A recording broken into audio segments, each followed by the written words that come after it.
অন্ডালের চিতাডাঙ্গা রয়েছে একটি বেসরকারি স্টিল ওয়েজ ক্রেসিং কারখানা। প্রত্যেক দিনের মতো সোমবারও শ্রমিকেরা কারখানার গেটের সামনে এলে দেখেন কারখানার গেটে তালা ঝোলানো, সমস্ত কাজকর্ম বন্ধ। স্বাভাবিক কারণেই হতাশ হয়ে পড়েন কারখানার শ্রমিকেরা।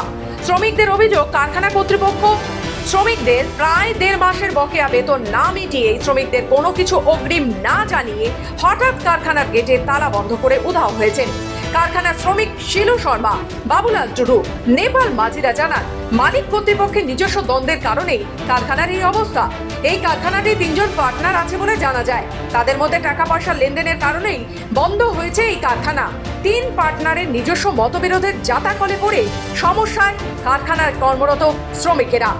স্যার, আমাদের এখানে কাজ করি, কাজ আমাদের বন্ধ হয়ে গেছে। মালিক মহাজন কী হয়েছে কী জানে, আমরা জানি না। দিয়ে আমাদের পেমেন্ট কিছু দেওয়া হয় নাই, যে তালা বন্ধ করে মালিকরা গিয়েছে না কারা গিয়েছে আমরা জানি না। এখানে আমরা এখানে এসে দেখছি যে কাজ ধান্দা হয় নাই কিছু, আমাদের পেমেন্ট 1 মাস ধরে দেওয়া হয় নাই। আগের মাসে যে কাজ করছে পেমেন্টটা পাওয়া যায় না, কিছু না। অতদিন ধরে স্যার আমরা কাজ করছি, কোথায় যাবো কাজ করতে? আমরা এসছি, আমাদের এই যত সব লোকজন দাঁড়িয়ে আছে এরা হচ্ছে সব এখানকার শ্রমিক। কালকে আমরা এসে দেখি, এই স্টাফরা এসে দেখে যে কারখানার গেটে তালা বন্ধ, ফার্স্ট শিফটে। হ্যাঁ, অন্ডাল থেকে সোমনাথ মুখার্জির রিপোর্ট, খবর বাংলা।